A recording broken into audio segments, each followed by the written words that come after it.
Hi, ladies and gentlemen. My name is Bobby Rush. As a blues man, I love Mississippi Public Broadcasting. If you support Mississippi music and their local programming, donate now, right now, and become a member today, not tomorrow. Thank you, thank you, thank you. Doesn't matter how big or small, but we prefer big. Thank you very much. School choice, rural hospitals, voter access. The 2026 Mississippi Legislature will impact you and your family for years to come. MPB brings you At Issue, a weekly analysis of the legislative session and the issues affecting you with perspectives from both sides of the aisle. Brandon Jones and new At Issue analyst Rebecca Staples join me, Wilson Stribling, every Monday at 5 p.m. only on MPB Think Radio and wherever you get your podcasts. MPB, your stories, our mission.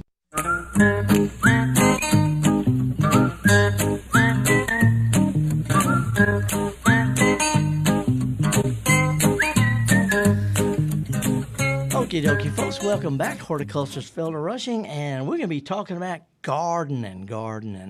And as folks that here at MPB like to say, I'm y'all's weed man. So let's have a good time talking about whatever's on your mind.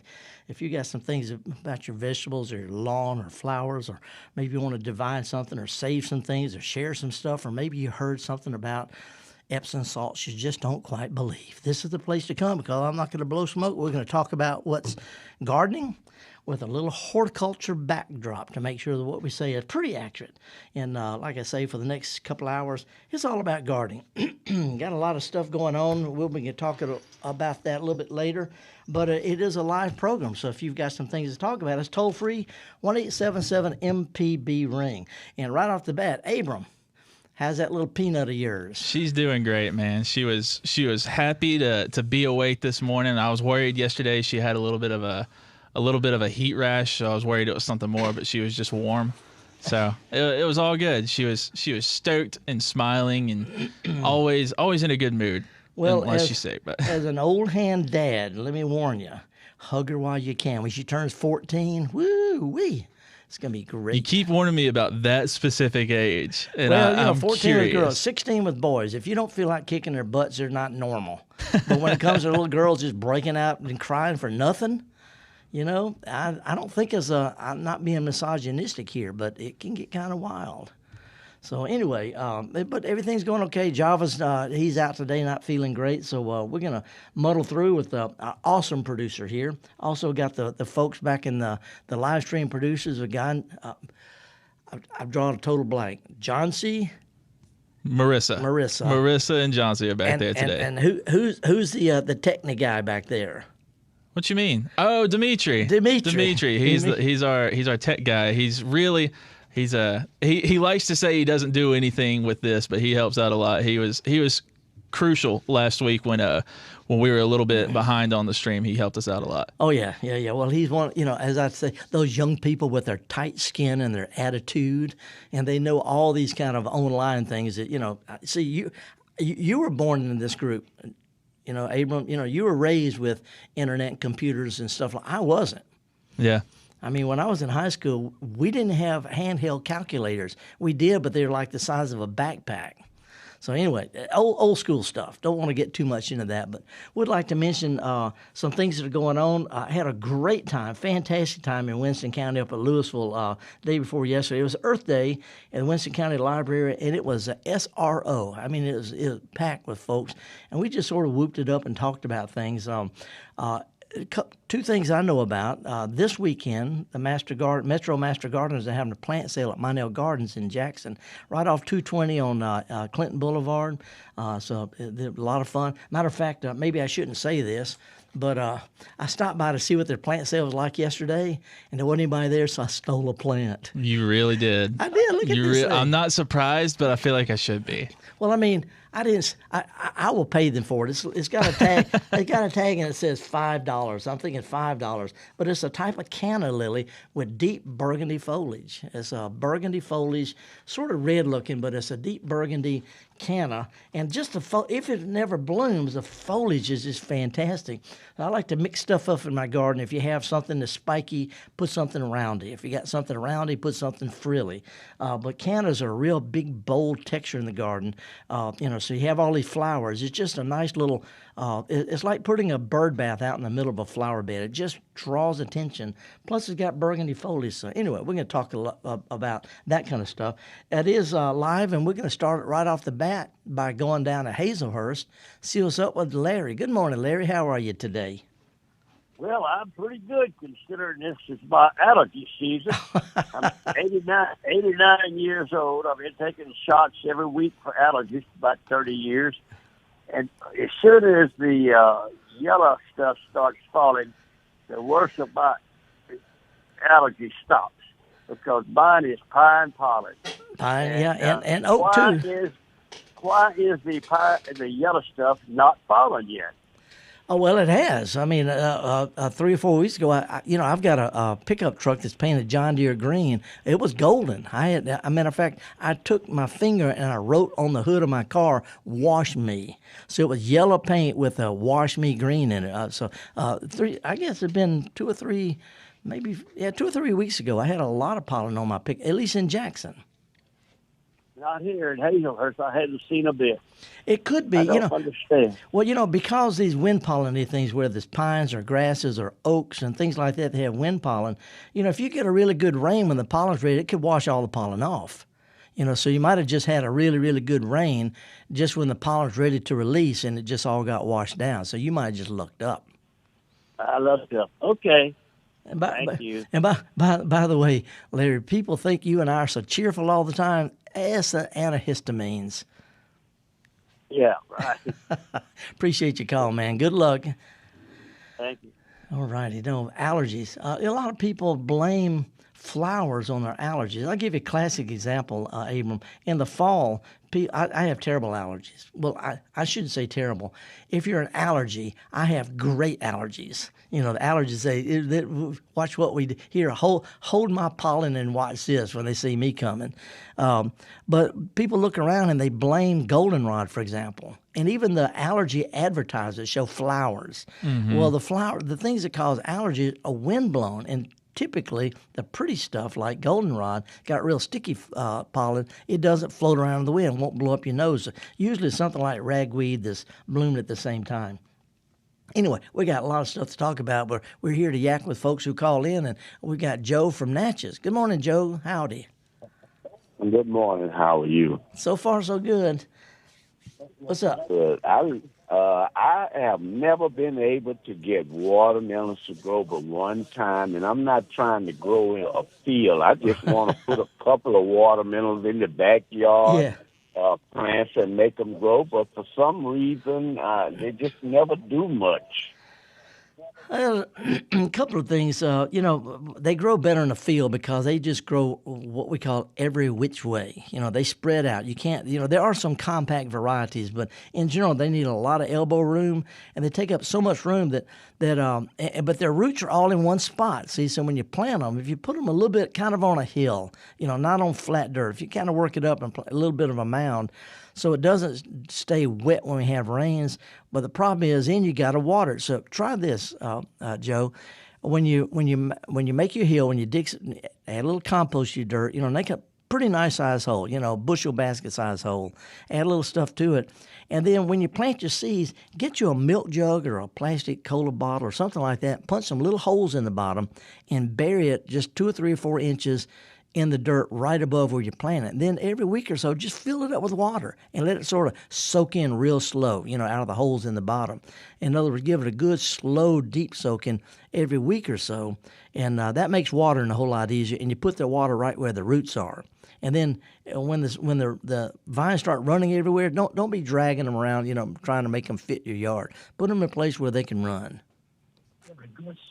Okay, just let them run. Don't try to position them and move them and all of that. It's like having teenage kids. You can only push them so far. But Okay, well, tell me this, because I've been told this. You're supposed to dig a trench out from around the plant if you plant a plant in the hole in the hill, then you put a little triple 13 around the outer edge and cover it over with dirt, etc. I didn't hear you say anything about fertilizer. Well, most fast growing stuff, they're not made out of just air and water. They need some nutrients out there. A lot of times your dirt's already got plenty in there, but heavy feeder plants that run a lot, that grow a whole bunch, they need a little extra. But here's the problem: something like triple 13, triple 8, those are agriculture fertilizers, and they're fine. But imagine this: triple 13, it takes 10 pounds to 1,000 square feet. That's 1 pound to 100 square feet. That's a pint jar for an area that's 10 foot by 10 foot. That's like putting salt on your eggs. So if you just use a scant handful, just a little bit, because too much will make you have all vines and no flowers. So one of the problems, they do need fertilizer, but not much. It's never as much as what we think. So think putting salt on your egg. You don't pile the salt up on your egg. You just sprinkle it on there. So the main thing with fertilizer, be real light with it. It's important, but too much is worse than not enough. Okay, what's the best crimson or what for Natchez, Mississippi, for our area? What Man, would be the best they all grow exactly the same. Some make great big watermelons. They have some that are what they call icebox melons. Abraham here, he's not old enough to know what icebox is. We have ice boxes where you open it up, you shove a hunk of ice in the back of it. I think I've seen those on TV before. Yeah. Well, I was raised with. Anyway, there's all different kinds. One of my favorites, Joe, and this is a really weird thing. You might have to go online to find seeds. One of my favorite melons is called Moon and Stars. And the melons are average size. They're not real big, but every one of them's got a big yellow spot about the size of a tennis ball and a whole bunch of little yellow spots called Moon and Stars. It's an old heirloom variety, and the reason I like it, two things. First of all, they produce really well in a fairly short time, small space. But Moon and Stars also, and I learned this from my great-grandmother, it makes the finest watermelon rind preserves you ever put in your mouth. Instead of just eating a melon, you can slice them up and pickle them just like pickles or something. But Moon and Stars is an old heirloom variety. If you can find that one, it's a fun one, and it produces well in a small space. And it's just more interesting to me than the regular. If you go to a garden center, they'll have 3 or 4 or 5 different kinds. Just look at them, see how big they get. And in general, the bigger it is, the fewer you're going to get. It's a fun one. Okay. All right. Okay. 1 pound question. All right, What sir. do you do for okra to keep okra going? Once it starts going up, to make sure you got good production of okra, what do you do? Anything particular to do to it? Man, I don't know. Spineless okra. I don't know why, but we're on an old timer kick here. This is something I heard as a kid, and it didn't make sense to me. I just thought it was one of those old things, that Pawpaw did. But come to find out, it's based in plant physiology. If you'll take a stick and beat your plants, I don't mean knock all the leaves off and scar it up, but if you'll take a plant and sort of bend it over a little bit, not so much it breaks, but just bend it over and let it snap back into place, this releases a hormone in plants called traumatin, which kicks them into flowering. So if you can rough them up a little bit, it sounds kinky, but it really works. You can also prune okra like a bush, and it'll branch back out like a fig tree. So don't plant them too close, don't over fertilize them, and if they sort of shut down, it's called switching. Take a little stick to them. It sounds really weird, but it's actually based in plant physiology. You go where people say, "I'm gonna whip you till you rope like okra." Exactly. You were raised right, Joe. Okay, you have a good one. All right. Hey, Abram, I'm not making this stuff up. He's heard it too. Yeah, you know what? I was hoping that you weren't, because it sounds a little too far-fetched to just be making it up. But that's I'll give you another example of how you can see this in the autumn and fall after hurricane season. We have a lot of plants that normally bloom in the spring and they bloom in the fall. They kick out some flowers in the fall. That's because of stress from being blown around by hurricanes or drought. Anything that stresses the plant causes it to release this version of adrenaline. If we get scared, we get a shot of adrenaline, makes us want to get up and go. Plants have a thing in response to trauma called traumatin, and it kicks them into a reproductive mode. Ain't that weird? Yeah, and now that you mention it, I have noticed, like, if it's a bad downpour one day, you should walk outside the next day and there's wildflowers and they're just happy to get some water. Which, by the way, it looks like we might be getting some water. Yeah, this weekend. Hopefully so. We've gotten nothing lately. It's been a bad drought. I was up in the Delta the other day, and it was dire looking. Before we take this next call, can I put up a couple of real quick pictures? Go for it. Picture number one. I showed this 2 or 3 weeks ago. It's called the fishing hole. Okay, and it was just a screen grab from my television. Okay, this is the ending credits to the Andy Griffith Show. Right at the very end, when they show all the credits, they have this little lakeside scene with the trees and stuff. It's just the old fishing hole where Andy and Opie and them go fishing, throwing rocks and stuff. Anyway, this is the black and white version. The other night, I was watching a fairly new and the colorized version. Let's look at picture number 2. That's the original lake. They've built up along the lake. They've got condos along the lake now. The pure, pristine old lake has been overbuilt now. Yeah, it got popular after. It ain't the fishing hole anymore. It's a condo hole. Anyway, just what everyone wants from their fishing hole. I do not know why I noticed stuff like that, but the old fishing hole's got a bunch of condos along it now. Just one of those oddball observations. So, can we go to Peg in Mandeville? We can absolutely go to Peg. Good morning, Peg. How are you? I'm good, Felder. How are you doing? So far, so good. What you got going on? I transplanted a camellia, and when? I want to cut it 5 days ago. Oh, okay. Ooh, okay. Keep going. I just want to know. I thought I should prune it back, but I didn't know how far to prune it back. Yeah. Here's the deal. When you move a mature plant, you leave most of the, stretch your arms out, wiggle your fingers. You lift all the fingers behind. You move the shoulders and the upper arm. It doesn't have any feeder roots left. And all the new growth on the plant needs water, it needs support, and the roots aren't there. So the idea of pruning is twofold. First of all, it helps balance the top with the damaged roots. Most of the old roots are left behind. It takes the stress off the plant until it has a chance to grow some new roots. It takes a few weeks, but if you go ahead and prune it back, by the time it puts out new growth, it will already start putting out new roots, and that'll help a lot. So as far as how far back to cut it, if it was me moving something this time of year after it's already leafed out and all, I would cut it back to where it wasn't a leaf left on it. Cut back to all the cut it back to limbs and branches. It'll sprout back out. Will not hurt to prune it. But if you don't, all those leaves on there are sucking on roots that aren't there. So this takes immediate stress off, and it can save the life of the plant. Plus, it stimulates fast new growth. See, so pruning not only takes stress off the plant, off the roots, but it stimulates some faster new growth that'll be better balanced with the roots. That's what I would do. You don't have to do it that far, but at least thin out some of the limbs and some of the branches. Take some of the workload off the roots. Yeah, so the same thing when you have azaleas and you prune them back, right? Any kind of plant. If you move something in the fall or the winter when it's dormant, it's not that big a deal because the plants aren't putting on a lot of stress. But right now, it's hot, it's dry, those leaves are evaporating, they're transpiring, they're losing moisture. So it's real important. It's hard to move a plant in the spring and the summer because of this. So if you prune it, that'll help a lot. I'll tell you something else, too. There's not any roots there to water, so don't keep it wet, because as it grows new roots, as they sprout out new roots, you can rot them by keeping them too wet. So give it a really good soaking about once a week, a good soaking, and that'll help it grow new roots without rotting the roots. Try not to overwater. Okay, we don't want to drown it, but we want to beat our okra and cut our camellia. Okay. This is a tough show to listen to. It is, it is tough love. But you know what? It's just it worked on me as a kid. Okay. All right. Well, I thank you for your advice. Thanks, Felder. You bet. My pleasure. Thanks for calling.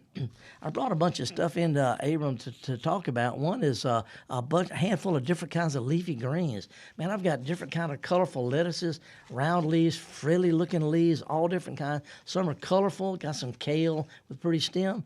But I just want to say I planted these. I sowed the seeds about a month and a half or so ago, and I'm eating lettuce, salad just about every day.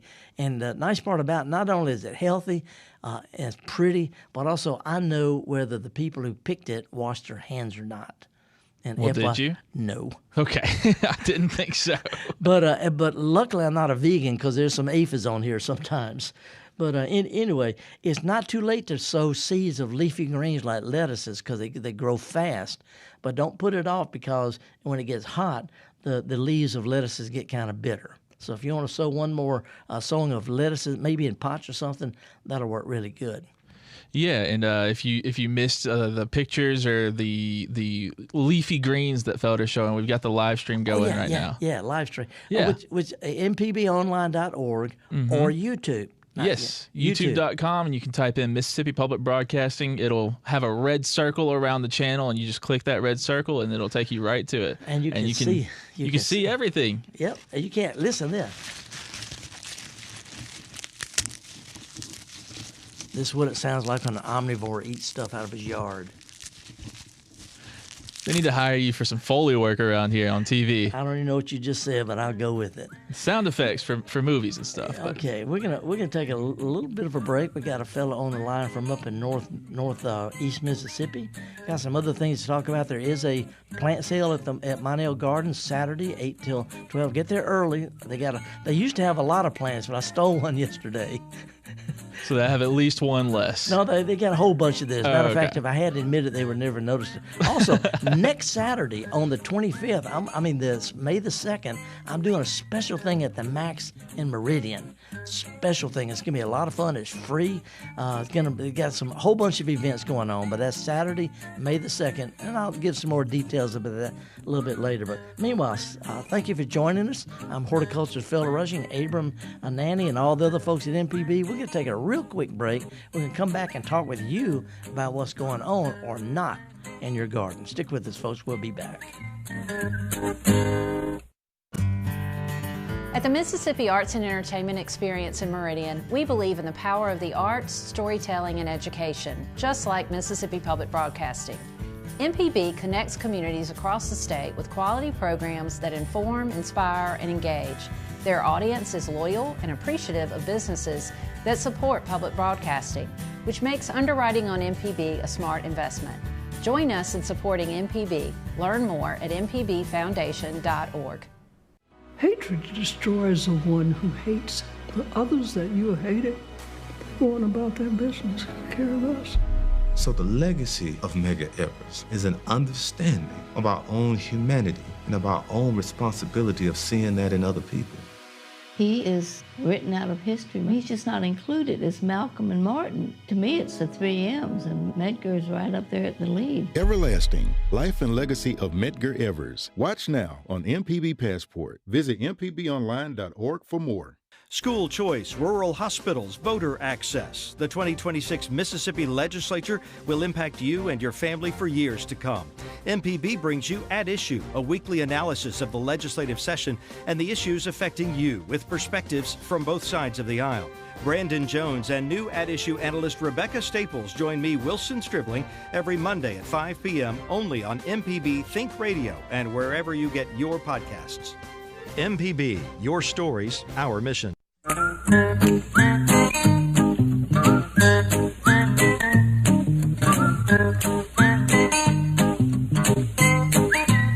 Okie dokie, folks. Welcome back. Horticulturalist Felder Rushing. And by the way, Abram, I'm surprised there's no words to our theme song. Yeah, it would get jumbled up when you come in talking over it. So it sounds, I guess, unless you want to hire someone to come up with some words by yourself. Oh, I could come up with some rude. If it sounded like a limerick, I can come up with some words. Go for it. No, better not. We'll record it right here in the studio, and we'll have it next week. There you go. I am going to be at the Max in Meridian, May the 2nd. They have this thing called Earth's Bounty Farmers Market. It's a big farmers market. Master gardeners got plants there, but it's going to be the Earth's Bounty Farmers Market. plus live music at the Max, and it's free. It's completely free next week. Fantastic, unbelievable museum there. I'm going to be giving a presentation about 10 o'clock, real informal, 10 o'clock till people get tired of me. But it's for free at the Max. I'm going to be talking about plants and community. But meanwhile, let's do what we're here for, and let's go up to talk to Mike. He's calling from Corinth. Mike, thanks for holding, man. What's up? Good morning. I have two plants, a lower pedlum and a sand cherry, and they're both sending out, I guess you'd call them suckers. Yeah. Or can those be transplanted? Yeah, they sure can. Matter of fact, it's pretty easy because a lot of times, sometimes they're growing up off of roots, but most of the time they're off of sort of like runners. It's important to not get too big a root ball because it'll break.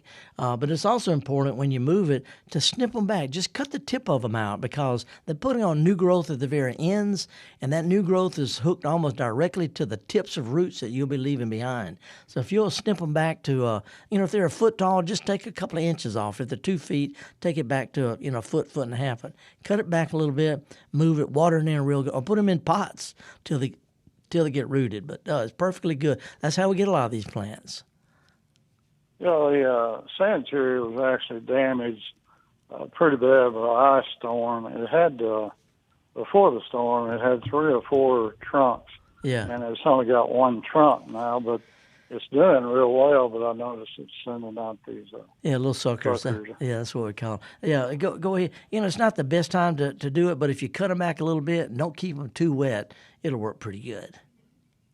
Probably set them out in pots at first, and then till they, once they start branching back out, they'll have got some new roots. You could even leave them in pots until fall, but it means you got to water them a lot. If you do plant them, go ahead and replant them. Work up the dirt pretty good. Don't overdo it, and then cover the dirt with some real tree leaves. It sounds weird, but tree leaves, they decompose. They feed the soil, and worms will come up and eat it, and worms will make nice little root holes all down around your plants. You can top that with something pretty like bark or pine straw, but if you'll cover the ground with some real tree leaves and give them a good soaking every week or two, they should do fine. Probably if I put them in pots, you say it's probably okay to set them out in the regular ground in the fall. Yeah, they're perfectly fine. Okay. Well, thank you very much. Okay, Mike. Appreciate it. Thanks for your call. Now let's slide back to Jackson. Tracy, what's going on? Well, Felder, how you doing this morning? So far, so good. Not so bad. Good to hear. I have what I think is probably an old 30, 40-foot kefir pear.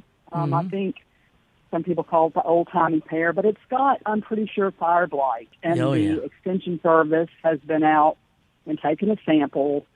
My question to you, I think the tree has to come down from everything I've read. No, heck no.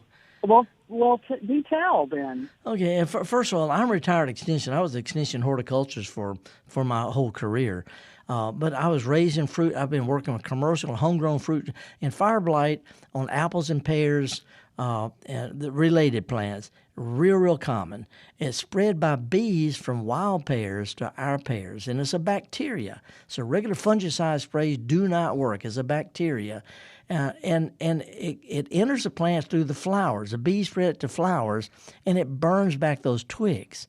Now, you can read all sorts of stuff online, but I'm going to give you the bottom line of what I recommend based on half a century working with this. Just ignore it. Not that big a deal. It's likely not going to kill it. It looks terrible all over the state. Fire blight's been extra bad this year, but it'll just burn it back a little ways, and the tree was usually put out new growth down below the infection. The only thing, in other words, pruning the tree really doesn't help that much. It's only going to die back a certain amount, and when you prune it, that does as much damage as the fire blight, but also the fire blight bacteria is in the sap that usually extends an inch or two or more into sound-looking wood. So you think you're pruning it out, you're just cutting it back a little bit, and you can spread it with your pruning shears. So what I would do is just ignore it, and if it's a real bad problem, if it bothers you a lot, make a note to next spring when the trees are in bloom there's a bactericide, streptomycin, just like we used to get. Streptomycin is a safe spray. It does not hurt bees. It puts a protective film over the flowers. So if you can spray your tree, I know it's a big tree, but if you can spray it a couple of times when it's in full bloom, it puts a protective film over the flowers to keep the fire blight from infecting the tree. That's the only control, is prevention. Now, so that's pretty much it. Otherwise, I would just ignore it. Anybody that looks at it, they're going to know because their tree doing the same thing. Well, it just looks sick, and I don't know if it's going to yield pears. So I really would like to save the tree. Bottom line. So This is good news. Yeah, my bottom. And you called it streptomycin? Okay, it's sold, believe it or not, and this sounds really weird. It sounds like I'm making it up. But the garden centers sell it. The brand name is called Fire Blight Spray. That's the brand name. That's easy. But it doesn't cure. It doesn't help at all now. It only puts a protective film on the flowers. The only time it works is when the tree's in full bloom. 1 or 2, maybe 3 sprays where it's in bloom. That'll prevent it for the entire year. Oh, that's wonderful news, Felder. Thank you so much. All righty, appreciate it. You're a hero on that one. I'm real bottom line. I know what the extension publications say. I help write some of them, but we tend to hold out false hope. Bottom line is, don't worry about it. Nothing. It's probably not going to kill the tree. There's nothing you can do about it anyway. And pruning and all that kind of stuff, no. Just gonna look a little rough for a year, and then then next year it'll be better. Yeah, that's right. That's a good way to come into the call, come into the show, and then leave the show and be like, man, what great news. Here's my approach, and it's pretty much sort of a stoic approach. Stoics are not negative. It's a philosophy of do as good as you can and then let it go. You can't, things can always be better. They can always be worse. So just do as good as you can. And if you can't fix it, this is my order of importance. If you can't fix it, flee it, or fight it, flow with it. That's right. I've been here a couple times. Yeah. And by the way, we've got plenty of things to talk about. I got the lines open. But let me put up, if I can, a couple of pictures real quick. It's a kind of oddball stuff. Matter of fact, I'm going to do 5 in a row. The first one, picture number 3, I showed this picture several weeks ago of a cemetery in England where they have daffodils all over that whole cemetery. And it looks kind of, that's bucolic. We like that. That's pretty. But if those are dandelions, we'd want to spray them. But the fact is, these daffodils, they found varieties that will spread, and the ones that will spread in England, not the ones that spread here. You kind of see right on the home sites here. But I wanted to show that because this is acceptable. You show an old ancient church with a bunch of daffodils out there, it's sweet looking. Well, let's show picture number 4. This is of a yard not far from where I live in England, and they've got nothing but grass and daffodils around the edge. Okay, and that still looks nice, right? Well, get this, that grass is artificial. Mm-hmm. And they ain't got time to have lawnmowers. They have a lot of really good synthetic turf. But there's a lawn, and if you're on YouTube, if you're on the live stream, you can see this, but it's a small lawn completely surrounded by daffodils, and it looks nice. Okay, and everybody accepts that. Well, let's show picture number 5. This is another one, really bad, poorly done artificial grass, different kinds, laid in different. It's not good at all, but it's still okay. But instead of daffodils, they've got dandelions, and to me, they're just as pretty. They got foliage, they got flowers, they got bees on them, and when it comes summertime, they die down. So I just want to show there's different approaches. There's no difference between this little yard with poorly done, mismatched artificial grass with dandelions growing up between the seams, and that church full of dandelions spread across there. So, and the last 2 pictures I want to show, and we probably need to do our cheesy tune. Picture number 6, I got somebody wrote on the Mississippi Gardening Facebook about a magnolia tree. It looks like it's dying. The magnolia tree's got a lot of dead limbs. I'd say it's probably about 30% leaves and about 70% just dead branches, and it looks rough. When a tree loses leaves up high, that's a symptom of either root damage or trunk damage or lightning or something. Anyway, there's nothing she could do about that. A little fertilizer, maybe prune out the dead stuff, but this tree could live for another 30, 40 years. It's just not going to be pretty. So, being me, Since there's nothing to do about it, and she got to do something to feel better, I said, why don't you hang some Mardi Gras beads on it? Picture number 7. She did. Look at that. She hung Mardi Gras beads all over the tree, and it looked great. Little ornamental. Yeah, I mean, it just took her mind off of it. It gave her something to do, and all of a sudden, you feel empathy for the tree. Yeah. You start to feel a little sorry for it, and you're just like, oh, good. Yeah. Good. Yeah. So, do we need to take a little bit of a break? Yeah, but if I could ask you something a little bit real quick. Yeah, but can we do the Andy Griffith thing? Yeah, we'll get to Andy Griffith, so absolutely. What you want? So I just wanted to share a little bit of a story that I asked my friends the other day. I was like, it's been so long. I moved down here and in 2023. Been down here for almost 3 years on the dot. And it's been so long that I've been down here. I feel like I hadn't seen honeysuckle in so long. It had been a minute since I'd seen honeysuckle. And I asked some friends, I was like, does it even grow around here? And then I was walking around the campus the other day, and I smelled a familiar smell. Yep. And I follow my nose into the woods a little bit, and there's a little bit of honeysuckle off the curve over there. And I was just like, man, this really brings me back to 10-year-old me running around the yard at home. Exactly. And I think that's kind of why people enjoy gardening so much, is because it just, it's a familiar thing. A lot of people, they rightfully say honeysuckle, Japanese honeysuckle, it's an invasive exotic. It takes over parts of the woods. I totally get that. But at the same time, and this is something you can do with Daphne. When Daphne gets 3, 4, 5, 6 years old, she's not going to remember much before then, but when she's 4, 5, 6 years old, show her how to make her smell magnolias, for one thing. Put her little face down in and get a picture of her with her face in a magnolia flower. But if you'll show her how to take her little fingers and pull that little piece of stem and that long stamen out and get that little piece of pure raw nectar and put it on the tip of her tongue, she will be like that for the rest of her life. And every time she smells it, she can think about you. Yeah, I don't know if it was a brother or my dad or someone, but someone showed me that forever ago. And I will always have that smell in my brain. Well, it's just one of those kind of things that we do to. I was interviewed yesterday on a radio program up in North Mississippi, and he said, "What kind of legacy do you want to leave?" I said, "Getting kids to smell stuff." Yeah. You're getting kids to grow some oregano in a bucket. Oregano's not pretty.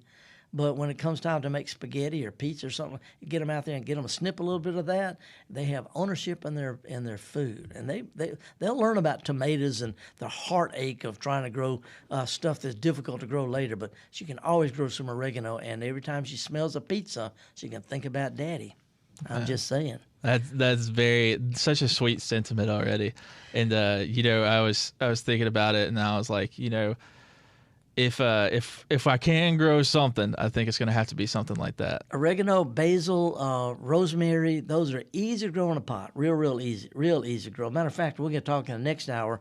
I've got a special kind of a basil, and we're going to talk about rooting that and how well it roots. But we got a little bit of time to yak.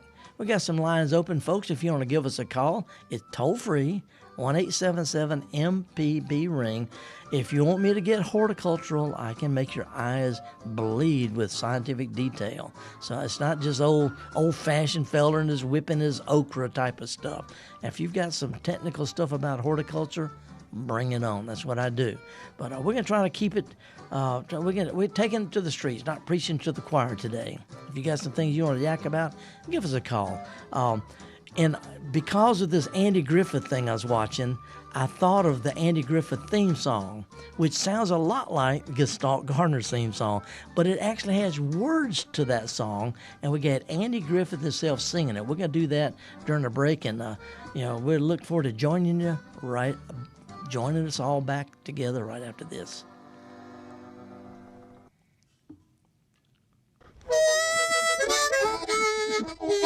Hi, ladies and gentlemen. My name is Bobby Rush. As a blues man, I love Mississippi Public Broadcasting. If you support Mississippi music and their local programming, donate now, right now, and become a member today, not tomorrow. Thank you, thank you, thank you.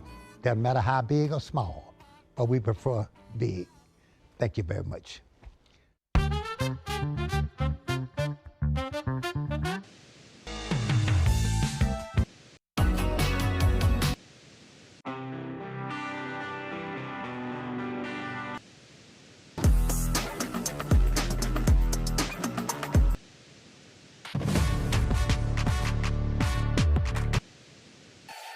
Together through the years, together in the future.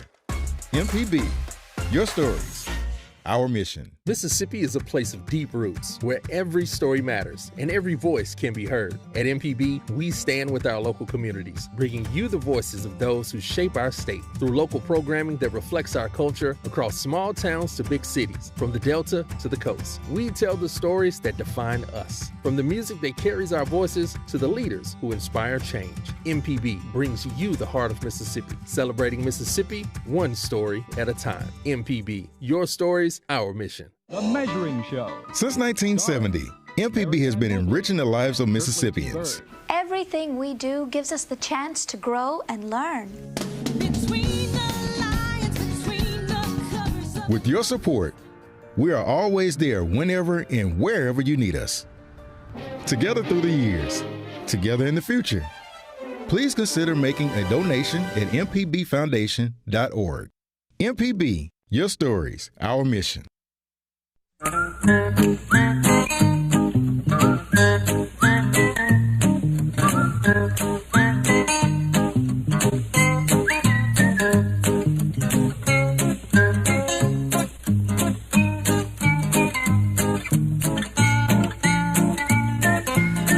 Alrighty, folks, welcome back. Horticulturist Felder Rushing. We got the lines open. If you want to give us a call, it's toll-free, 1-877-MPB-RING.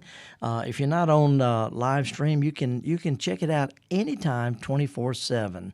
And it's mpbonline.org, or go to YouTube and type in MPB, Mississippi Public Broadcast, Gestalt Gardener, whatever, and you can see pictures of the stuff that we're talking about, including these two roses. I brought 2 roses from my garden this morning, Abram. There's one is an old-fashioned one that's called Red Cascades. It's lots of little bitty, bigger, I don't know how big they are. They're bigger than a quarter, but loads and loads and loads of little red flowers. They're not fragrant, but they're really, really, really prolific. Very little, if any, disease. It blooms from spring until after frost. No care at all. Kind of a sprangly thing. It's not quite a running rose, not quite climbing. Matter of fact, it makes my hair look pretty good, to be honest about it. But this is an old-fashioned one. It roots real easy. It blooms nonstop. And then I've got one that's called Caldwell Pink. It's a pink one, and it was something that came. They found it in a town called Caldwell, Texas, and they call it Caldwell Pink. It blooms non-stop. And as a matter of fact, right now it's in full bloom at the Greenwood Cemetery, downtown Jackson. So anyway, let me see what we got. Somebody buzzing me on the... Yeah, those Caldwell Pink ones, those look like almost not roses. They look like hydrangeas. Yeah, they're fully double. They're not really big, but it's a plant. If you want to plant roses in a flower bed, a lot of people have rose gardens, and rose gardens are fine, but they're just roses. At least plant some daffodils. They have something to look in the wintertime. But if you just want to put a shrub out in your yard that blooms all the time, without any real care. Caldwell Pink is one of those type of shrub roses. And I want to show a picture, if we can, that I took this week, 3 days ago, at the Agriculture Museum in Jackson at the Herb Garden. This is the Peggy Martin rose. Now, Peggy Martin has been real popular. And you see how it is in the foreground, all the way back on that arbor in the back. That is one vine. And I planted it just over 3 years ago. It's a 4-year-old vine. It is completely covered in that arbor. We had to put up a special support for it. But Peggy Martin only blooms mostly in the spring. It'll spritz along, but heavy in the spring. This is an old pass-along plant. Started out in the garden of a lady named Peggy Martin. It's an antique rose. It's been around for hundreds of years. And we've looked and looked, cannot find the original name of it. So the Rose Society of America, American Rose Society, named it the Peggy Martin Rose. It's all over the state. And the reason I wanted to mention this, not only is it a gorgeous plant was in bloom, it's nearly thornless. It's not thornless, but it's nearly thornless. Real vigorous, but it roots like ringing a bell. Take a piece about a pencil long, pencil size of a pencil, stick it in some potting soil or some dirt in between some flowers. It will root. But here's the thing. I know Peggy Martin. Matter of fact, this plant came from a cutting that she rooted off of her vine and gave to me. I mean, it came from Peggy Martin herself. But every time this thing blooms all over Mississippi, Louisiana, Alabama, Arkansas, Tennessee, everywhere you see this thing bloom, and they all bloom about the same time, they all came from that one plant in Peggy Martin's yard. So when this plant blooms all over the South, it's like you can look around and see connections between people, because every one of them have got that one connection back to Peggy Martin. It can't grow it from seed. Not many people sell it. But anyway, it's a good. I happen to notice they've got some at the Master Gardener plant sale. That's going to be at Minell Gardens tomorrow. But yeah, anyway, that's like what's it called, like 6 degrees of separation? Yeah, except this is like 2 degrees. 1 degree, yeah. Yeah. So anyway, I just want to throw that out. Some of the things I'm doing on my garden this weekend, I started doing my spring weeding. I weed once in the spring, and I weed once in the fall. And after I get through weeding, I plant winter stuff in the fall, and I plant summer stuff in the spring. But mostly I take this little tarp around, just a plastic tarp. And my Susan and I do a lot of weeding. We pull stuff, throw it on the tarp. And we've got a place out in the back where we just pile stuff up. It's a debris pile. But because of that debris pile, I've got insects and pollinators that my neighbors don't have. Let me show you an example. Picture number 9, if we could put that up. This is I don't think I showed this last week. This is actually a fly. It looks like a yellow jacket. It's called a hoverfly because they hover like hummingbirds, but it also has a coloration of a yellow jacket as a defense mechanism. Hoverflies eat a little pollen. They do a lot of pollinator, and their larvae eat little aphids and stuff. But the reason I want to show you that it's a real important pollinator. It's more productive than honeybees, but they don't live in hives. They live in logs. So let's put up picture number 10. This is an example of how they do stuff in a lot of places. They just pile logs up and throw some dirt and some grass on top of it, and it's like a little Indian mound type of thing. Except these logs is where these pollinator bees and flies make their homes. So if you want to have good native pollinators in your yard, it's not enough to have flowers. You've got to give them a place to nest and reproduce and to live. And best thing you can do is have a log pile, some branches, logs. If you want to put some sod on it, if you want to put flowers around it, whatever. But this is where these creatures have to live. So it's just, it's not enough just to have zinnias out there. You got to have some place for the caterpillars to live too. Anyway, just want to throw that out. Now, are those little guys, are they going to bite you too or sting you? No, they're flies. Look at that. They're flies. Well, I know like horse flies can bite you sometimes. Oh, yeah, That's yeah. a bad time, Horse so. flies, yeah. But these eat pollen. Good. They don't worry about me. No, they're less damaging than butterflies. Butterflies will tickle you. These, you can't even get these to land on you. Wow. But there's a whole bunch of cool insects out there that don't make nests like honeybees and bumblebees and yellow jackets and wasps and stuff. They're solitary insects, really, really important pollinators. And just not many people notice them because they're little and they're not sexy like a big old butterfly. So anyway, I want to throw that out. We have got time if anybody wants to give us a quick call, toll-free 1-877-MPB ring. We'd like to remind folks I'm going to be at the Max on Saturday, May the 2nd. I'm going to be talking at 10 o'clock. It's free. They got the farmers market. They got live music. It's one of it's sort of a new series they're starting with speakers and music and stuff like that. So hope to see some of y'all. If you haven't been to the Max, it's right downtown Meridian. You cannot miss it. It's on the main drag right by the train station, the historic train station. They got a farmers market right there. The Max it's one of the coolest music. Have you been to there? I haven't. I wanted to, and I was almost going to go recently because Sip and Savor. Yeah. I almost went with Deep South Dining, and then Java figured out a way to make it work with him. which, by the way, the Deep South Dining Show of Sip and Savor, highly encourage anyone to go and check that out on the podcast or on YouTube. But I have not been. I've not been to the Max. It's really cool. They've got all arts. You know, got artists, got singers, got actors. They got music. They got all sorts of. They even have a little display about me. Now, why would they do such a thing like with that? a little bottle? Because I'm trashing people out as well as anybody.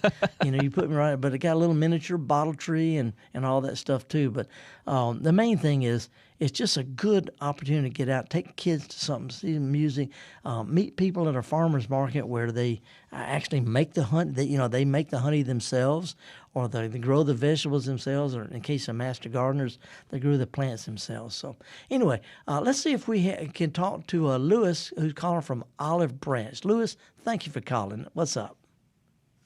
Good morning. I have a quick question. I have a peach tree that does not provide any peaches. I thought they were self-pollinating.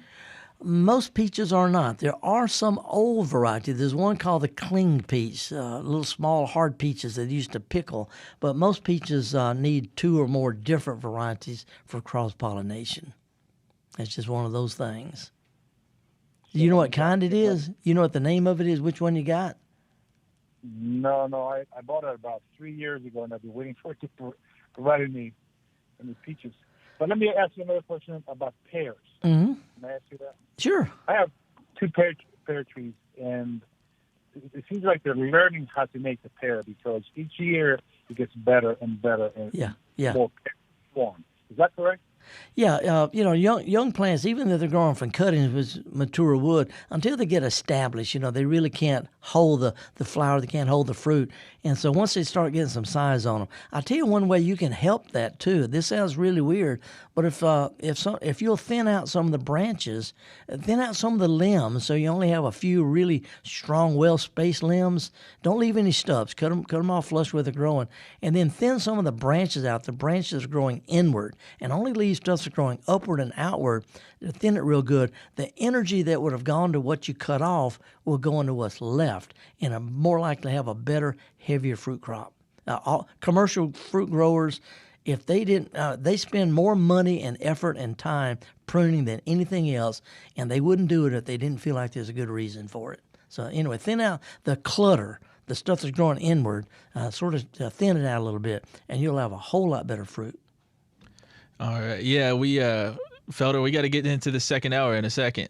Okay. Well, Lewis, appreciate you calling about that. Yeah, absolutely. And we also we appreciate everyone joining on the live stream. And between this break, they're not going to hear the news. They're just going to hear a bit of music. So if you're on the live stream and you got a question, go ahead and drop it in the chat, and we will get to those as soon as we get back. There you go. And if you're also on the live stream, they show a revolving series of pictures, mostly from my garden, pictures that I've shown over the years. And so it's a little bit of news, some pictures, just relaxing. We're going to take a break, go get another cup of coffee, and we're going to be back with more of the Gestalt Gardener, Hour 2, here at Mississippi Public Broadcasting. So stick with us, folks. I got some stuff to share. I mean, we got cactus and succulents, and I'm going to show about eating daylilies and our rooting stuff and the way I root stuff and my cactus blooming. Anyway, and your questions or your calls or your comments. So stick with us, folks. We're so happy that you join us, that you support Mississippi Public Broadcasting. Me and Abram and all the other folks, Marissa and John C., we're all going to be back after this.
At the Mississippi Arts and Entertainment Experience in Meridian, we believe in the power of the arts, storytelling, and education, just like Mississippi Public Broadcasting.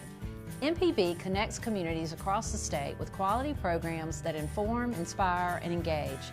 Their audience is loyal and appreciative of businesses that support public broadcasting, which makes underwriting on MPB a smart investment. Join us in supporting MPB. Learn more at mpbfoundation.org. The Measuring Show. Since 1970, MPB has been enriching the lives of Mississippians. Everything we do gives us the chance to grow and learn. With your support, we are always there whenever and wherever you need us.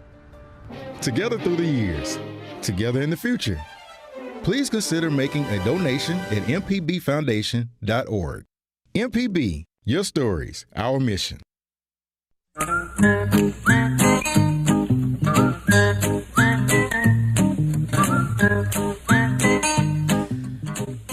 Okie dokie, folks. Welcome back. Horticulturalist Felder Rushing, and we're glad you joined us for hour 2 of the Gestalt Gardener here on Mississippi Public Broadcasting.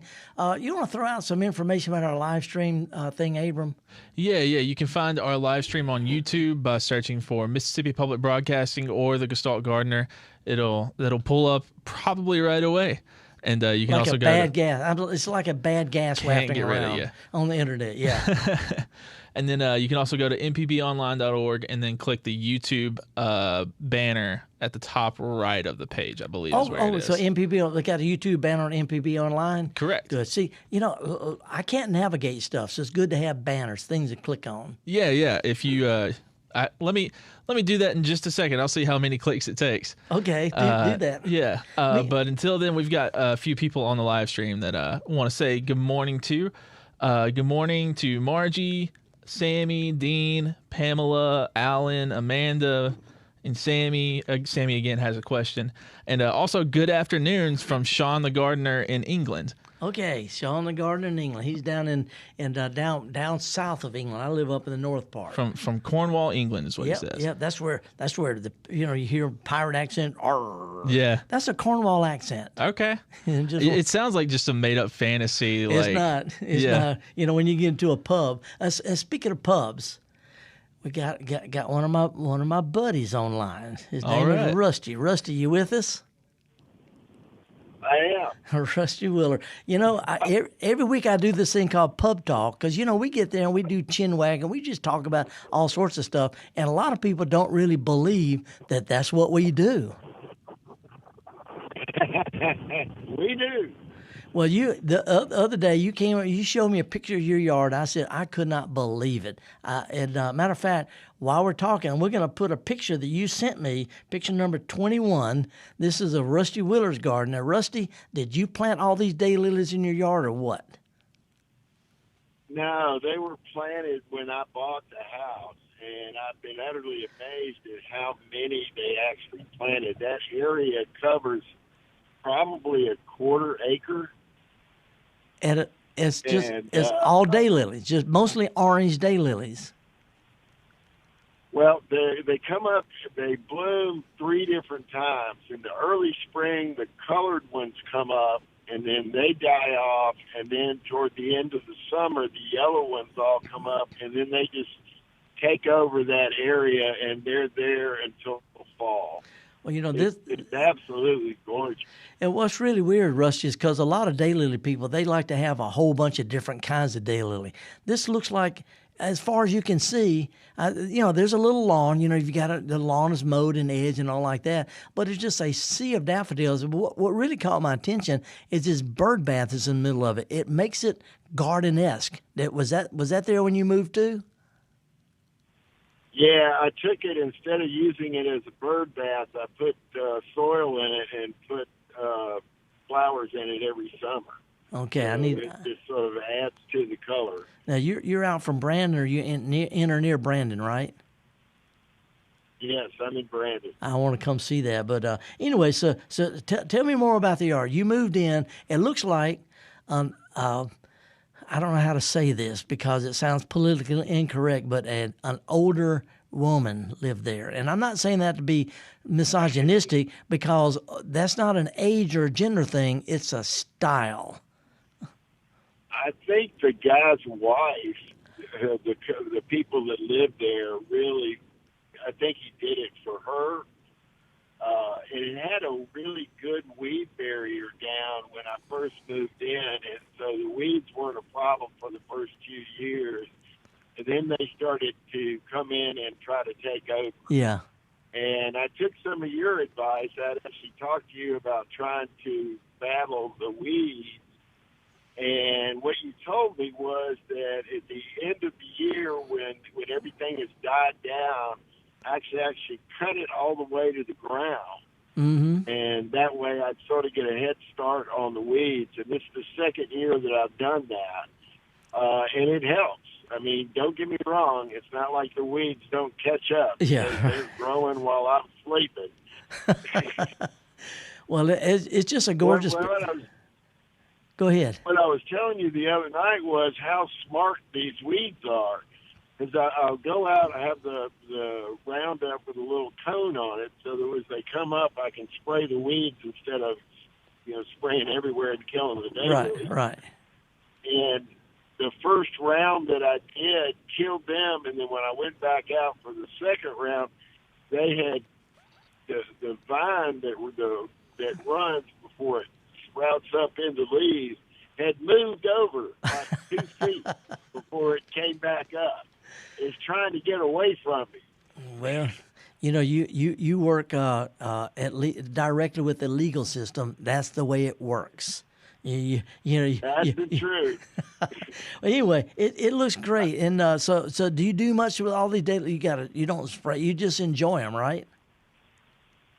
Yeah, I get out there and pull the weeds up, and that usually takes 2 weekends.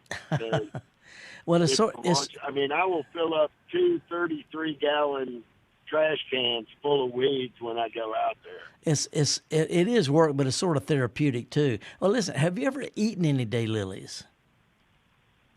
I have not, but okay. I've heard you said that they're edible. Okay, well, I'm gonna put it, and you can check this in a live stream later. But I'll put up picture number 22. This is of the orange daylily. What you do is you break the buds off where they're still, shaped like your finger. You take the buds off, you roll them in a little egg and flour batter, and you lightly saute them. A little salt and pepper, maybe some Tabasco sauce, but you just lightly saute them after rolling some egg batter. They are incredible. You can eat them raw. These orange and the yellow daylilies, they don't have a funny, it tastes sort of like raw squash. But anyway, you can eat broccoli, raw, dipped, chopped, soups. Any way you can eat broccoli, you can eat these daylilies. So anyway, while you're pulling weeds, munch on one or two. It's got kind of a metallic twang to it, but it's got all the nutritions of broccoli. So Rusty, as long as you out there and I find out where you live, we ain't going hungry. I hear you. All righty, man. Well, listen, I will see you. What? I will certainly have to try that as a little appetizer. There you go, man. Well, I will see you at the pub, man. I appreciate you sharing with this. Thank you so much. And we guys, we do talk about gardening up there. We do indeed. All right. Good to talk to you, Felder. All righty, Russ. Appreciate your call. It's just one of those little things that, it doesn't mean anything, but, gardening is gardening, but it's one of those little inner secret things. What do guys talk about at pubs? We don't talk about religion or politics, or we're talking about sports, but we talk about our daylilies too and pulling weeds. So anyway, just a little slice of life there. Hey, let's slide over to Forest, Mississippi, and talk with Dominique. Good morning, Dominique. How are you? Good morning. How are y'all? Good. What's going on? Well, I've been wanting to plant some jasmine. Mm-hmm. For I don't know how long.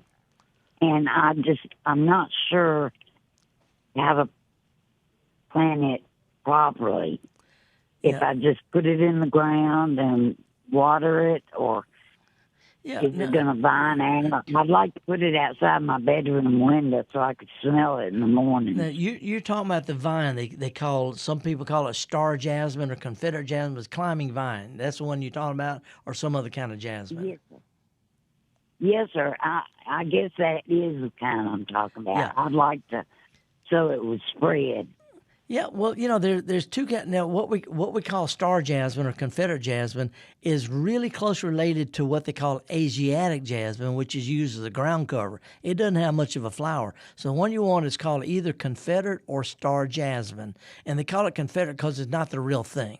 But I grow it in my yard. As a matter of fact, it'll just about take over. Now, sometimes, Dominique, a hard winter will kill it back to the ground. It starts back over again, even in central Mississippi. It's happened to me. North Mississippi, it often freezes. But if you'll find something it can grow on because it needs something to climb on, or an arbor or just a post or anything that it can climb on, dig a nice, pretty good-sized hole, a foot and a half, 2 feet wide. Get your plant, loosen up the potting soil, and just plant it.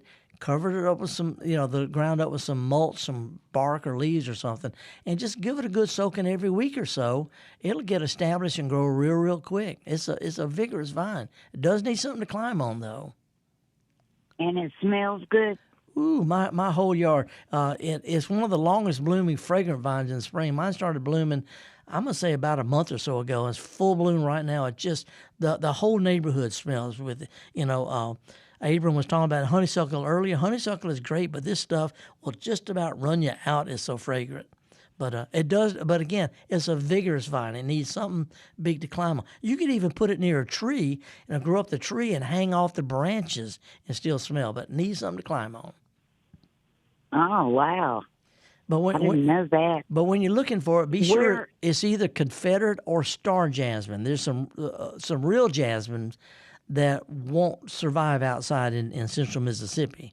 But this is just called jasmine because it looks and smells like that. Right. Well, up here we have a lot of, or over here, we've got a lot of clay dirt. Mm-hmm. Me too. Clay dirt. Me and too. Sandy dirt. Mm-hmm. But I noticed outside my window, the dirt looks pretty good. And, of course, I know I need to get some Miracle Grow soil.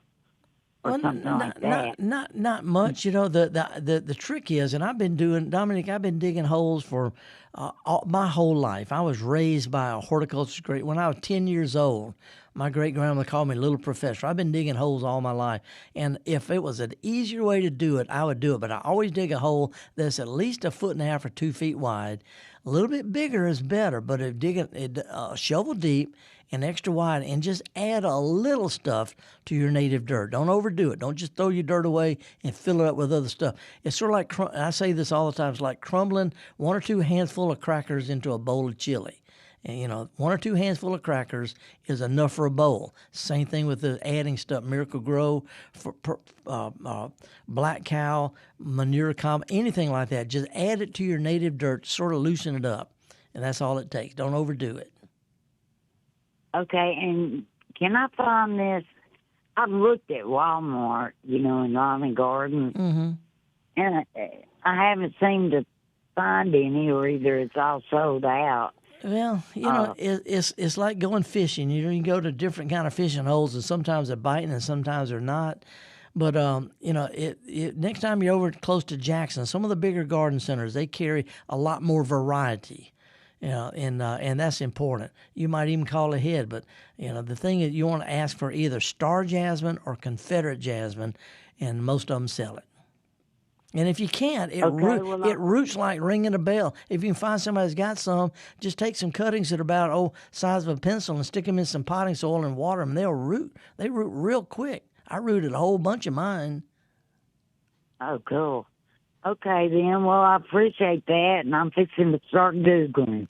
Okay, and I tell you what, call the county extension office there and get them to put you in touch with master gardeners and ask if any of them has got some star jasmine or Confederate jasmine. They'll either share with you or root for you. But I guarantee you there's master gardeners in your whole neck of the woods that'll do great. They'll share with you. Excellent. Thank you so much, and y'all have a very blessed day. Thank you, Dominic. Appreciate you spending some time with us. Yeah, that was a good call. That was I always love hearing about the fragrant flowers. Oh man, I started bringing some of that in, but it would literally run us out. Yeah. It's real strong. Well, you brought in the trash flower last week that smelled like garbage or something like that. No, it was the voodoo lily. It smells like a dead deer. It did. It really did. And I think the doctor that came in following your show was like, "What is that smell?" It was just Felder. Felder just was Felder here. doing his thing. Felder needs a checkup. Yeah. I while you're talking to Dominique and Rusty, I looked online. I went to mpbonline.org. You can click from there. You can just click radio, and from that page, you click the YouTube button, and it'll take you right to where we are. But you can also find the MPB shop from mpbonline.org and click the shop button. And that's a brand new theme that we've had. Our communications team put it together.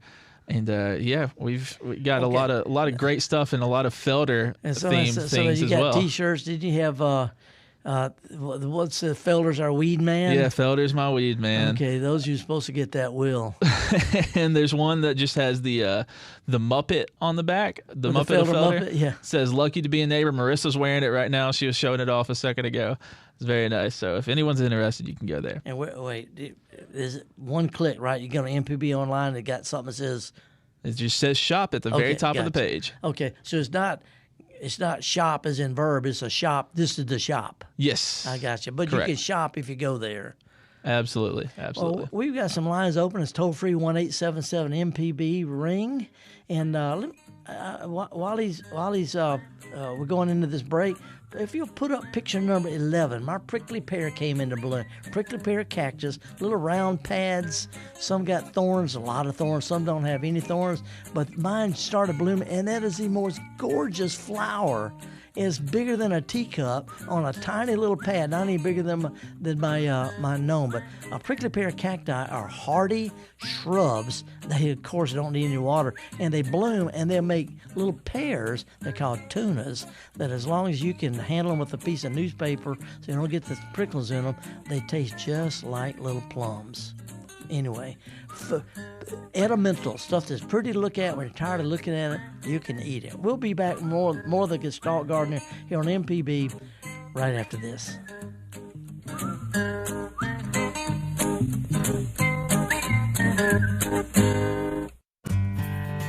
At the Mississippi Arts and Entertainment Experience in Meridian, we believe in the power of the arts, storytelling, and education, just like Mississippi Public Broadcasting. MPB connects communities across the state with quality programs that inform, inspire, and engage. Their audience is loyal and appreciative of businesses that support public broadcasting, which makes underwriting on MPB a smart investment. Join us in supporting MPB. Learn more at mpbfoundation.org. Hatred destroys the one who hates. The others that you hated, go on about their business. Care of us. So the legacy of Medgar Evers is an understanding of our own humanity and of our own responsibility of seeing that in other people. He is written out of history. He's just not included as Malcolm and Martin. To me, it's the 3 M's, and Medgar is right up there at the lead. Everlasting, Life and Legacy of Medgar Evers. Watch now on MPB Passport. Visit mpbonline.org for more. School choice, rural hospitals, voter access. The 2026 Mississippi Legislature will impact you and your family for years to come. MPB brings you At Issue, a weekly analysis of the legislative session and the issues affecting you with perspectives from both sides of the aisle. Brandon Jones and new At Issue analyst Rebecca Staples join me, Wilson Stribling, every Monday at 5 p.m. only on MPB Think Radio and wherever you get your podcasts. MPB, your stories, our mission.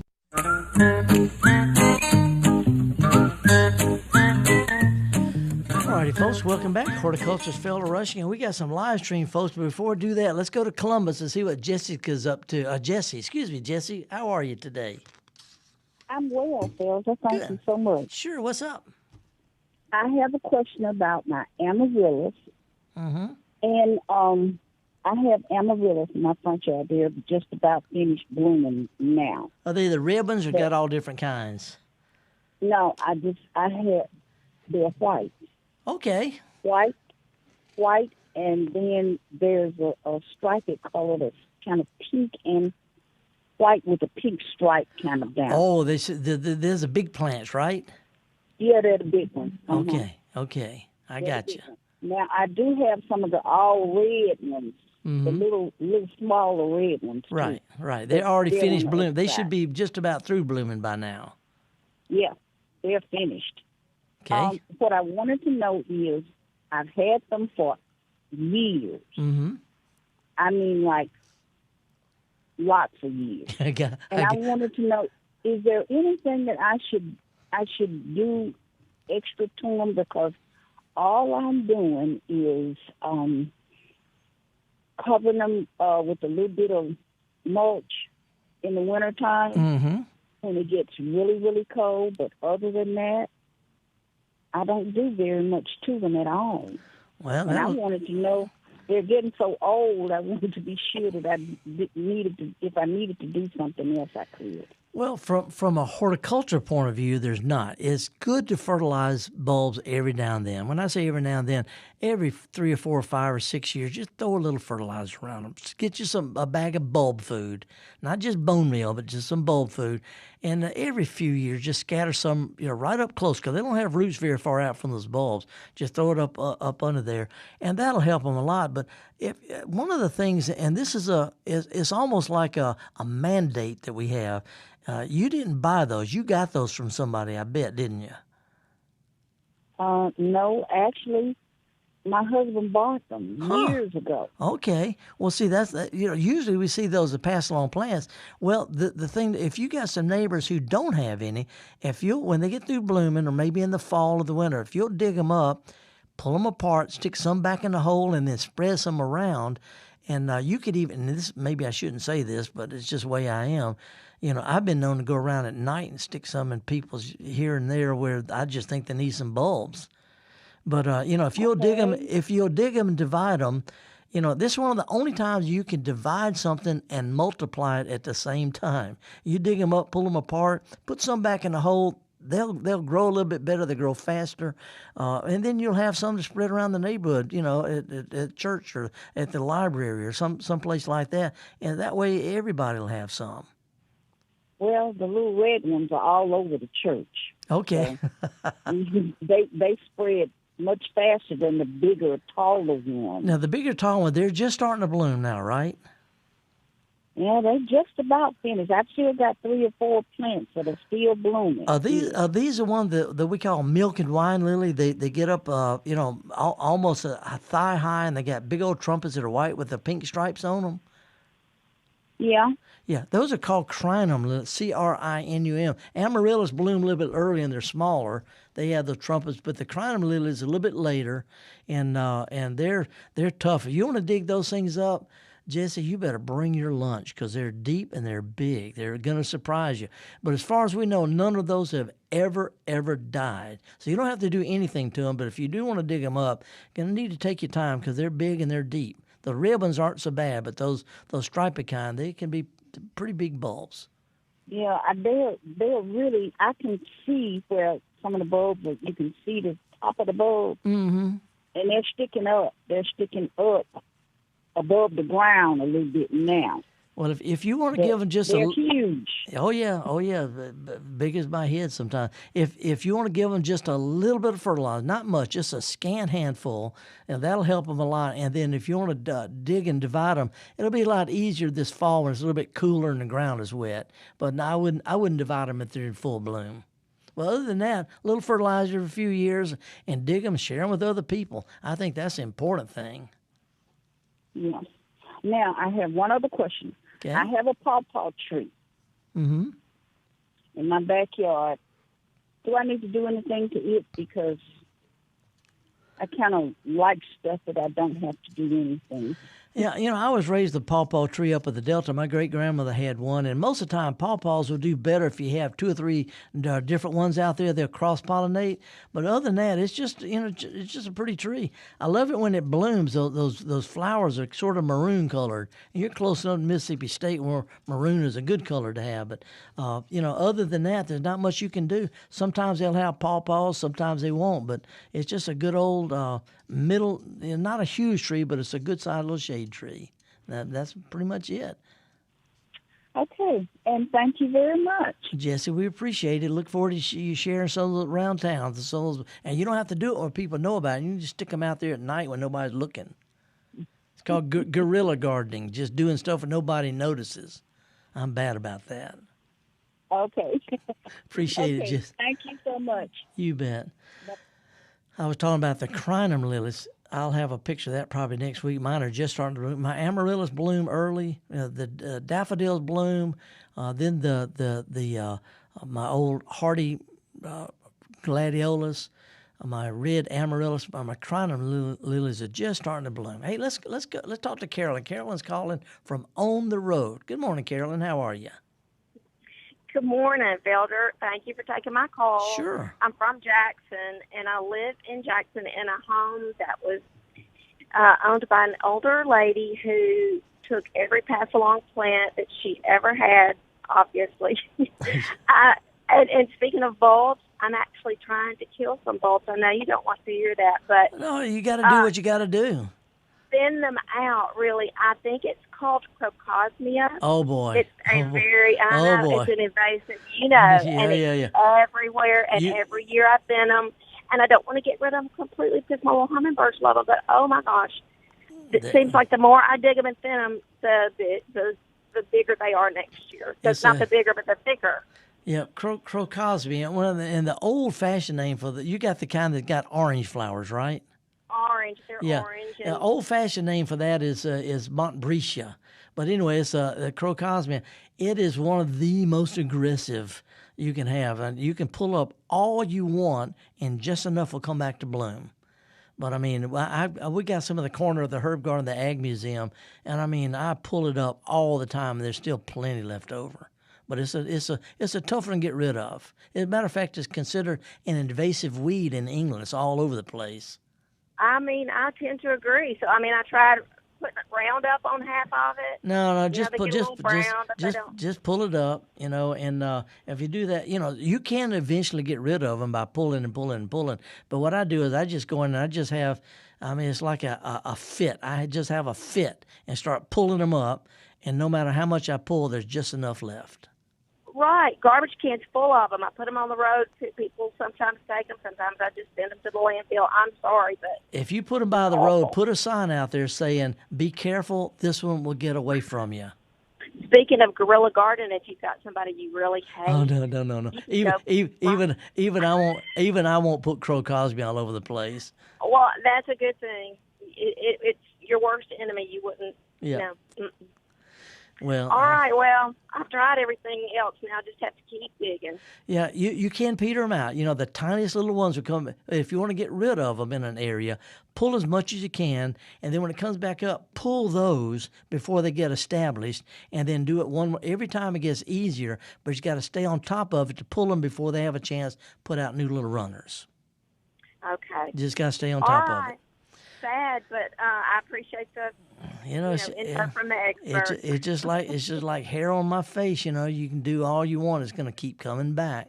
Keep coming back. Okay. Well, the hummingbirds do like it, so it's okay because I'll never get rid of all of it. There you go. Ever. It grows up between the bricks in my little, brick driveway. I get it. I totally get it. Anyway, good luck on it, Carolyn. Thank you so much. You have a great one. You bet. And do we have some questions for the live feed, don't we? Yeah, we do. I wanted to say this. Is that some of those weeds that you got to get on your hands and knees and hope nobody hears what you're saying to yourself as they walk by? There's a handful out there. They're good plants, but as we say, this one will get away from you. Oh, man. It's just one of those things. It's just part of being a gardener, I guess. Yeah. We do have some questions from the live stream. First off, good morning to everyone once again. Thank you for tuning in. First up, Amanda asked a while ago, I have a little English pea patch and aphids have found it. What should I do to get rid of them? Yeah, I got a few aphids on mine. I planted some English peas a few weeks ago. Matter of fact, I went out and I thinned them out the day before yesterday, and I'm going to go and I put me some pea sticks. I got some branches off of some brushy branches off of some bamboo, and I let it dry so it won't root, and I stuck them out there. For the most part, the aphids are not going to do a lot of damage. But if you want to just spray them off, just squirt them off, that'll get rid of most of them, and that's good enough. If you want to do something you can spray with, it's not going to hurt your plants. There's several natural insecticides that work perfectly well on aphids. There's one that's called spinosad. That's the active ingredient. I forget the the brand names. Spinosad is good. Pyrethrin is good. Insecticidal soap will do a good job. I'm not talking about Dawn dish detergent. That's a detergent. Insecticidal soap, it just called soap. It's a fatty acid. You get insecticidal soap, mix it up, spray it on the plants either late in the day or early in the morning, not in the middle of the day, and that'll take care of the worst of them. But keep in mind that hummingbirds eat aphids. Ladybugs eat it. You can't have ladybugs if you don't have aphids. So don't feel like you got to get rid of all of them. Run your finger up them, get as much as you can, spray them a little bit if you want to, but just live with some of them. They're not that big a deal. Not a big deal, but just not fun either. They're not fun, but, it's just like mosquitoes. You cannot get rid of mosquitoes, so you just do the best you can. But the aphids, for the most part, a lot of people don't realize that hummingbirds don't live on sugar. That's like giving a kid nothing but Snickers bars. They got to have a little protein, and that's where aphids come in. So who else we got? We also had a question from Sammy, who is in Baird, Mississippi. She says, I have a stumpery and would love to have some flowers growing out of one of the logs. Any tips or recommendations? Okay, did she say Baird? Baird. Baird. You got to know where Baird is. It's somewhere between Indianola and Inverness and Moorhead, right on Sunflower River. You got to know it. You got to be lost to get there. Yeah, okay, I've been there many times. Got the wonderful bridge across Sunflower River right there. But anyway, my stumpery, if it's in the shade, sun or shade makes a big difference. But in the shade, you can put some clumps of striped monkey grass. That'll give you year-round stuff. There's some ferns you can put out there. Hostas do really well. Those are good ones to start with for shade plants. Variegated Solomon seal is something that I've got my stumpery. If it's the sunshine, you're going to need to think about some dwarf zinnias. Monkey grass will do fine. Striped monkey grass is a good complement. It's out there all the time. It looks good, and it'll take the sun. But for the most part, you want to plant things that will accent the stumpery. And by the way, for folks who don't know, a stumpery is just a pile of stumps. Sort of like a rock garden is a pile of rocks. You can do it nice, or you can just pile them up. But I've got a stumpery. But if it's shade, I would start with some striped monkey grass because it's there year-round. Some hostas, maybe some, if you could get some of the variegated Solomon seal, that's good. Ferns, those are all good things. All right. Yeah, I'm always scared about stumperies and like big compost piles because I'm not a snake fan. Well, the snakes are there. I hate to say this, but snake right. is there eating stuff that you'd rather have the snake than. I guess you're right about that. Snakes don't just show up there. They're meat eaters. They're not going to be around. There's nothing to eat. So if you like mice and rats and stuff like that, you don't need any snakes around. But the main thing is keep in mind that these kind of things, they're not venomous, and just be careful. If you don't like them, I garden with a stick, just to make it, because Susan does not like snakes at all. Right. So I think me and Susan get along pretty well. Yeah, it's all right. It's okay. Yeah. I want to show a couple of pictures real quick. I know we've got a little time coming up, but I want to show a picture number 12. It's my little truck garden right here that I've got a little green truck with succulents and all in the background. This stays out, Abram, literally all year. Freezing cold, hot summer, nobody waters it. These are little succulents, and I put a tiny little bottle tree made by my friend Faith Estes. Well, let's look at picture number 14. This is a little bit bigger thing. It's a container where I just mix different kinds of sedums, a little dwarf agave, blue sedums, green sedum, yellow sedums. I got that graptopetalum that some people call a ghost plant or hen and chicks. And I just put them in a pot, and it looks good all the time. And then picture number 15. This is the close-up of one that Faith Estes gave me when I was at the Winston County Library. I was talking with Jim McAdory, who's a county agent up there, and Faith is one of the master gardeners there. But she put together this little combination, and it's got a little gnome in there that looks like me. It looks like me, a little bottle. Anyway, succulents do great. We were talking with Rusty earlier. He's got a bird bath out in the sun. These sedums and all, they'll take the cold, they'll take the heat. They don't need water, and they're really interesting. They cascade down. And then the last picture I want to show is picture number 16. This is a weird little succulent. It won't stay outside. It's called Kalanchoa Calancho, some people say, this is a plant that grows little plants on the ends of the leaves. Talk about a weird way to propagate plants. Big old leaves with splotchy, burgundy splotches on it, but great big plants at the very end.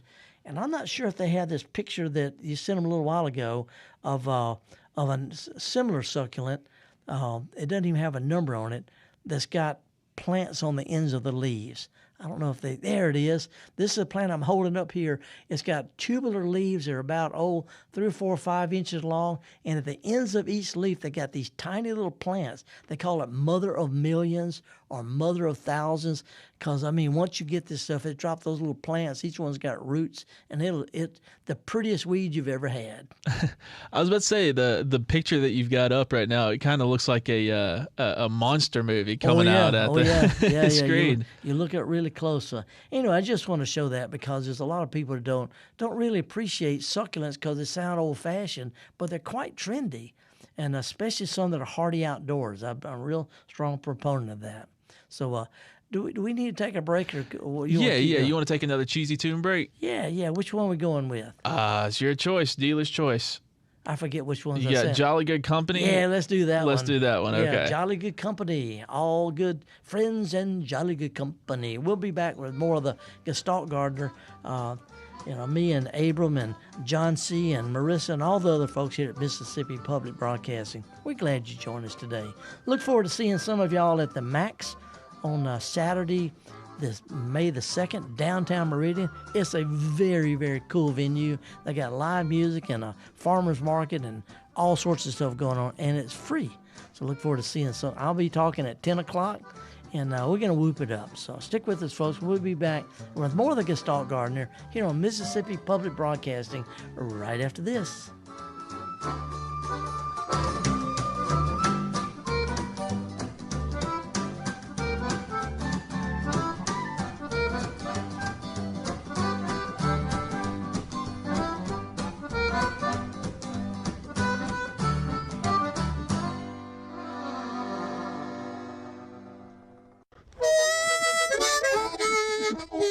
Hi, ladies and gentlemen. My name is Bobby Rush. As a blues man, I love Mississippi Public Broadcasting. If you support Mississippi music and their local programming, donate now, right now, and become a member today, not tomorrow. Thank you, thank you, thank you. Doesn't matter how big or small, but we prefer big. Thank you very much.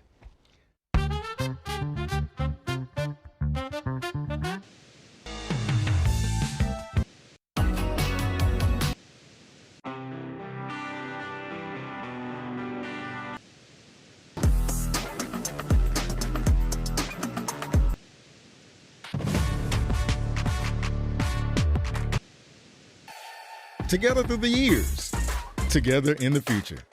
MPB, your stories, our mission. Mississippi is a place of deep roots where every story matters and every voice can be heard. At MPB, we stand with our local communities, bringing you the voices of those who shape our state through local programming that reflects our culture across small towns to big cities, from the Delta to the coast. We tell the stories that define us, from the music that carries our voices to the leaders who inspire change. MPB brings you the heart of Mississippi, celebrating Mississippi one story at a time. MPB, your stories, our mission. The Measuring Show. Since 1970, MPB has been enriching the lives of Mississippians. Everything we do gives us the chance to grow and learn. With your support, we are always there whenever and wherever you need us. Together through the years, together in the future. Please consider making a donation at mpbfoundation.org. MPB, your stories, our mission.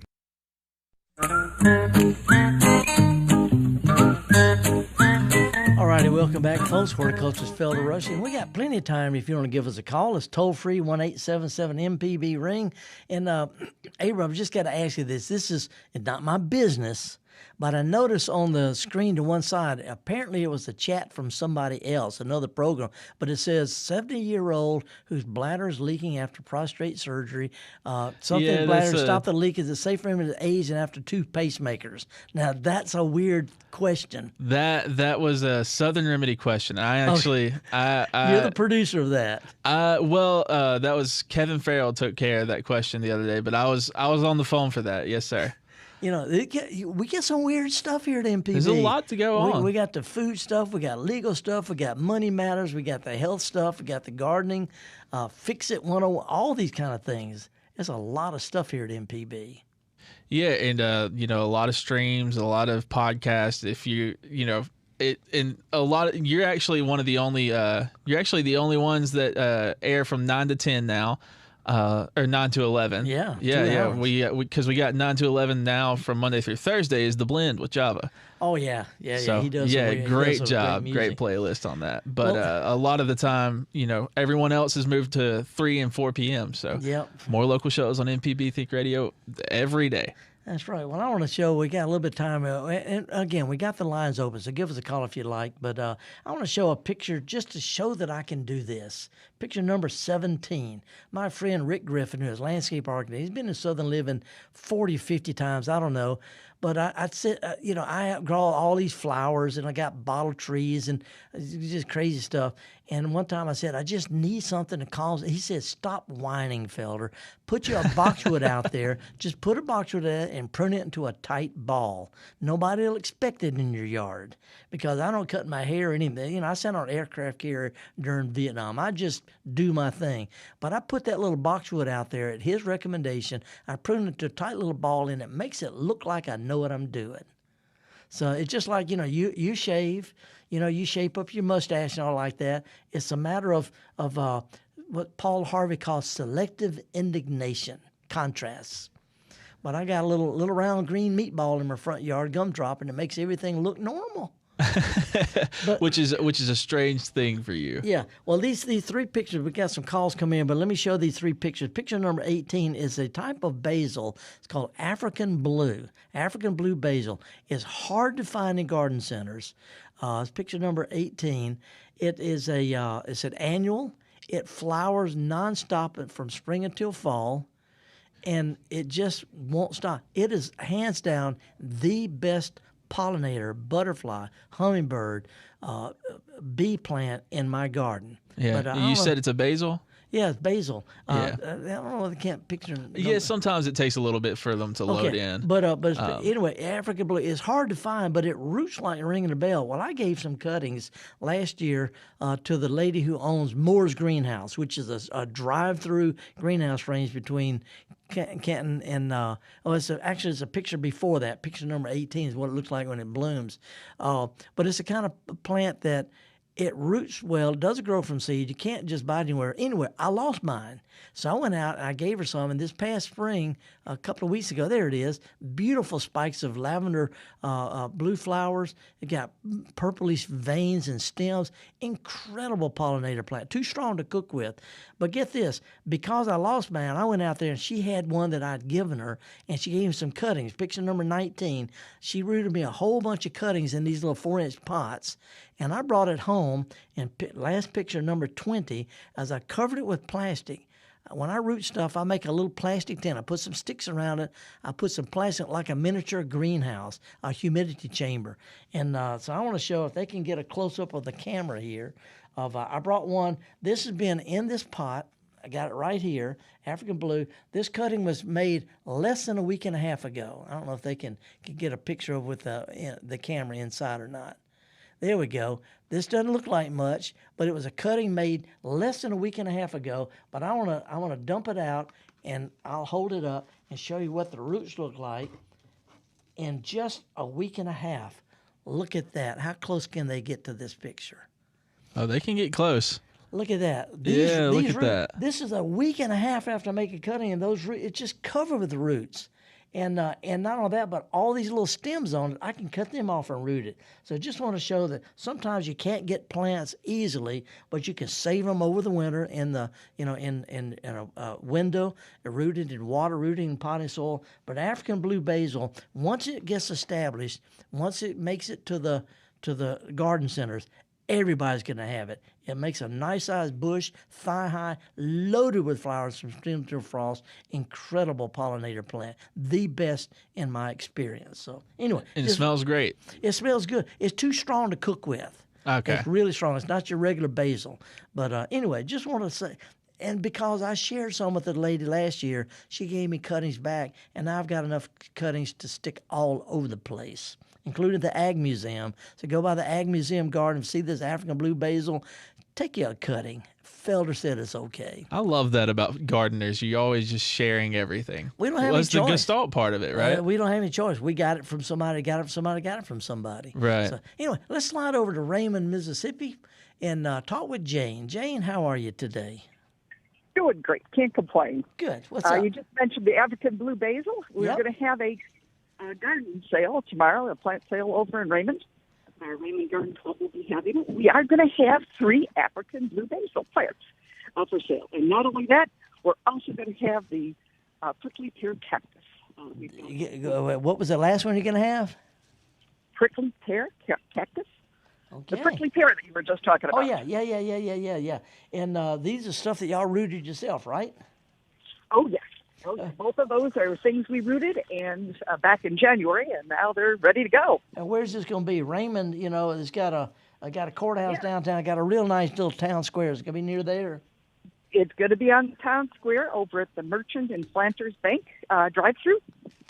It's got a canopy and everything, so if it rains, we're still going to be out of the rain. There you go. All righty. Well, I appreciate that. And by the way, did y'all rooted the African blue basil yourself, right? Oh, yeah, sure did. You had given me a plant back about 4 or 5 years ago. Oh, yeah, and coming around. It's full. I have been cutting and rooting it ever since. The main plant, I used to drag it in every year in the wintertime, and the main plant, after 4 or 5 years, finally died this spring. Well, otherwise, I've got tons of cuttings. Well, it's been my experience. All you have to have is a stem that's got 2 leaf joints, one with leaves, strip it off, and the leaf joint you stick in the potting soil will have roots in a week and a half. You got it. That's exactly right. Well, let me take it a step further. You said you got it. I had it. I gave something to you. Now everybody's got it. It's like love. It's like love. We're going to have it tomorrow. It's like love. The more you share, the more you got. That's right. That's okay. Right. I appreciate it, Jay. Thank you. Right. All right. Bye-bye. Well, how about that? Yeah, I love how you kind of already knew a little bit that this where this plant sale or plant swap was going on already. Well, Raymond. See, I was raised in a small town up in the Delta. It had a town square. Well, Raymond downtown is where Hines Community College is. And by the way, it's also got the old courthouse. Hines County is one of the few counties in the state that has 2 courthouses. Okay. And they got That's one. strange, I don't know if it's antebellum or not, but it's an old courthouse. Anyway, their town square's got one of these old-fashioned water towers, big old-fashioned water tower, and it's just really, really cool. Got murals. I love small towns and I live in a part of Jackson called Fondren. And Fondren used to be a little town out in the country. Then it got swallowed up. Well, we turned it into a small town.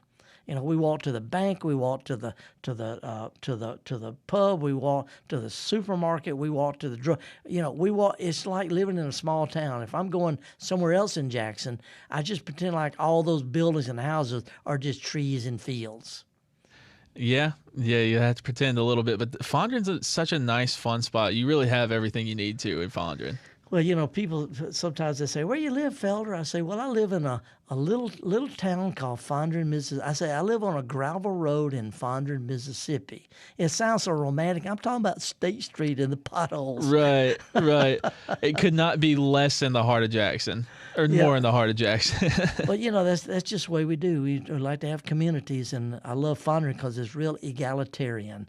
It got every wide variety of people. We all get along. Mm-hmm. That's just the way you got to do it here in the South. We're going to get along. So. And I think that's kind of like like you said, it's a Southern thing. Like, you just get along with people, and I think that's kind of how gardening has gone in the past, years and years, forever.